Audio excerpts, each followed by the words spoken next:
Occasion ఏదైనా location ఎక్కడైనా తెలుగువారి వేడుక అంటే ఆలివ్ మిఠాయి ఉండాల్సిందే. మిఠాయి అంటే ఆలివ్. ఇండో పాకిస్తాన్ యుద్ధ ఉద్రిక్తతలు తిరుమల శ్రీ వెంకటేశ్వర స్వామిని కూడా తాకాయి. ప్రధానంగా విమానయానానికి సంబంధించి భారత ప్రభుత్వం కొన్ని కీలకమైనటువంటి నిర్ణయాలు తీసుకున్నటువంటి నేపథ్యంలో తిరుమల ఆలయం పైనుంచి కూడా కొన్ని విమానాలని అనివార్యంగా దారి మళ్లించాల్సినటువంటి పరిస్థితి ఏర్పడింది. నిన్న ఒకరోజే 10 నుంచి 20 విమానాలు తిరుమల గగనతలం నుంచి ప్రయాణం చేసినట్టుగా అధికారులు చెప్తున్నారు. దీంతో అసలు విమానయానానికి సంబంధించినటువంటి మార్పులు జరుగుతున్నటువంటి నేపథ్యంలోనే కేంద్రం మరొక కీలకమైనటువంటి నిర్ణయం తీసుకుంది. తిరుమల ప్రపంచ ప్రసిద్ధ పుణ్యక్షేత్రం, సెన్సిటివ్ ఏరియా అయినటువంటి నేపథ్యంలో ఆక్టోపస్ బలగాలకి తిరుమల భద్రత బాధ్యతని అప్పగించింది కేంద్ర ప్రభుత్వం. సో ఆక్టోపస్ బలగాలు సూచనల మేరకు వీళ్ళు లోకల్గా ఉన్నటువంటి తిరుమల విజిలెన్స్ కానీ తిరుమల సెక్యూరిటీకి సంబంధించి కానీ ఈ టీమ్స్ మొత్తాన్ని కూడా కోఆర్డినేట్ చేస్తూ ఒక మీటింగ్ ఆర్గనైజ్ చేశారు.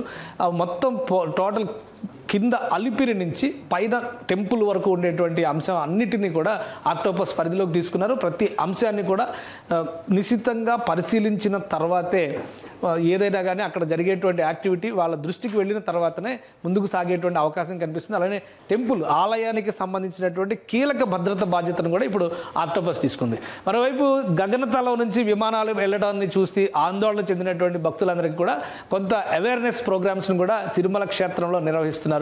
ప్రధానమైనటువంటి అంశం దేశం ఇప్పుడు ఉన్నటువంటి పరిస్థితి, దాన్ని దృష్టిలో పెట్టుకునే ఈ నిర్ణయం తీసుకున్నారు. ఇంకా ఒకసారి తిరుమల గగనతలం పరిస్థితి మనం చూద్దాం. ఇది లైవ్ ఫ్లైట్ అప్డేట్స్ మనం చూస్తే కనుక టోటల్గా వెస్ట్ అండ్ నార్త్ ఇండియా మొత్తం కూడా క్లీనప్ అయిపోయింది. ఎక్కడ విమానాల రాకపోకలకి ఎలాంటి అవకాశం లేకుండా ఉంది. ఎందుకంటే చాలా 400 కిలోమీటర్ల రేంజ్ ఉన్నటువంటి ఆయుధాలను కూడా పాకిస్తాన్ ప్రయోగిస్తున్నటువంటి నేపథ్యంలో ఈ ప్రాంతం మొత్తాన్ని కూడా ఒక్క అహ్మదాబాద్ ఎయిర్పోర్ట్ మినహా, ఇక్కడ మనకు ఒక విమానం కనిపిస్తుంది, ఒక్క అహ్మదాబాద్ ఎయిర్పోర్ట్ మినహా దాదాపుగా ఈ రేడియస్లో ఉన్నటువంటి అన్ని విమానాలకు సంబంధించినటువంటి విషయాల్లో గగనతలాన్ని నో ఫ్లై జోన్గా మనం చూడాల్సి ఉంటుంది. కేవలం సైనిక అవసరాలకి, ఎమర్జెన్సీ అవసరాలకు మాత్రమే ఈ ప్రాంతాన్ని వినియోగించాలని చెప్పని కేంద్రం డిసైడ్ చేసింది. నిన్నటి నుంచి క్షిపణుల్ని ప్రయోగిస్తున్నటువంటి నేపథ్యంలో మరింత అప్రమత్తని కొనసాగించాలని నిర్ణయించుకుంది. ఇక ఇక్కడ మనం చూస్తే కనుక మన దేశానికి సంబంధించినటువంటి కీలక విమానాల రాకపోకలు ఏ దేశానికి వెళ్ళాలన్నా కానీ ఇక్కడ ఢిల్లీ నుంచి స్టార్ట్ అయితే ఢిల్లీ ఒక కోర్ పాయింట్గా చూస్తే ముంబై ఒక సెకండ్ పాయింట్ కనిపిస్తుంది.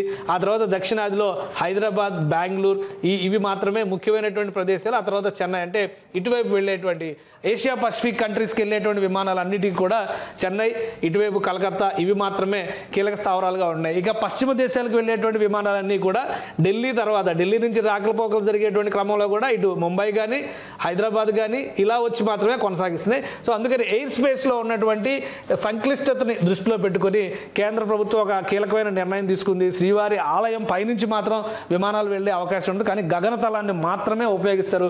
దానిపైన ఒక క్లారిటీ కూడా అధికారులు ఇచ్చారు. ఎందుకంటే ఇది సెంటిమెంట్కి సంబంధించినటువంటి అంశం కాబట్టి తిరుమలకి సంబంధించి రాకపోకలు సాగించేటువంటి క్రమంలో ఇది తిరుమల కొండలకి సంబంధించిన ప్రదేశం. ఇక్కడ కూడా రిస్ట్రిక్టెడ్ ఏరియాగా ఇప్పటికీ ఉంది, కానీ అత్యవసరమైన కీలకమైనటువంటి మార్గాలకు సంబంధించినటువంటి విమానాలు మాత్రమే ఆ దిశగా మళ్ళిస్తున్నట్టుగా చెప్పారు. ఇప్పుడు ఈ క్షణంలో అయితే తిరుమల నుంచి వెళుతున్నటువంటి విమానాలు ఏవి కనిపించట్లేదు, అన్ని కూడా రెగ్యులర్ రూట్స్లో, అంటే చెన్నై నుంచి బెంగళూరుకి వెళ్ళేటువంటి విమానాలు కనిపిస్తున్నాయి. ఇక్కడ ఈ రూట్స్ మనం అబ్జర్వ్ చేసి చూస్తే కూడా చాలా క్లియర్గా కనిపిస్తుంది. ఇది ఈ విమానాల రాకపోకలకు ఎలాంటి అభ్యంతరాలు ఉండవు. ఇది కౌలాలంపూర్, ఇస్తాంబుల్ వెళ్ళేటువంటి విమానం. ఇప్పుడు ఇది బహుశా ఇటు బెంగళూరు వైపు వచ్చి బెంగళూరు నుంచి వెళ్ళడానికి అవకాశం ఉండొచ్చు, లేదా హైదరాబాద్ రీచ్ అయ్యి హైదరాబాద్ నుంచి వెళ్ళడానికి అవకాశం ఉండొచ్చు.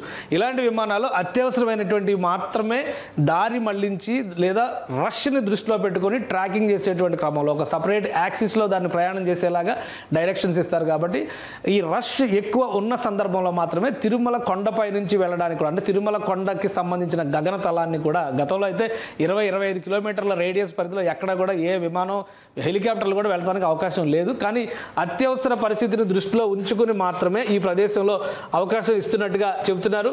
నిన్న మధ్యాహ్నం సాయంత్రానికి 10 విమానాలు వెళ్ళి సాయంత్రం తర్వాత మరొక 5-6 విమానాలు వెళ్ళినట్టుగా ఒక సమాచారం ఉంది. అంటే ఈ రోజు ఉన్న పరిస్థితులను బట్టి ఇప్పుడు ఒకవేళ ఫుల్ ఫ్లెడ్జ్డ్ వార్ అనేది కనుక ఇండియా వర్సెస్ పాకిస్తాన్ జరిగితే అప్పుడు పరిస్థితులు ఎలా ఉంటాయో ఎవరూ చెప్పలేరు. కాబట్టి సెంటిమెంట్స్ని గౌరవిస్తూనే తిరుమల పైన ఉన్నటువంటి గగనతలాన్ని ఉపయోగించేందుకు భారత ప్రభుత్వం కొంతవరకు సడలించినటువంటి అనుమతులు ఇచ్చింది. అంతవరకు మాత్రమే ఈ విమానాల రాకపోకలు ఉంటాయి. సో మిగతా విషయాల్లో చూసినప్పుడు తిరుమల పైన ఉన్నటువంటి భద్రత విషయంలో మాత్రం మరింత కట్టుదిట్టమైనటువంటి చర్యలు తీసుకోవాలని చెప్పి నిర్ణయించింది. ఆక్టోపస్ బృందాలను ప్రత్యేకంగా ఇక్కడికి పంపించారు. కేంద్ర బలగాలు కూడా దీన్ని సమన్వయం చేస్తున్నాయి. రాష్ట్రానికి సంబంధించినటువంటి ఆక్టోపస్ బృందాలు అలాగే కేంద్ర బలగాలు స్థానికంగా ఉన్నటువంటి తిరుమల విజిలెన్స్ టీంలన్నీ కూడా ఇందులో మమేకమై పనిచేసేటువంటి అవకాశం ఉంటుంది.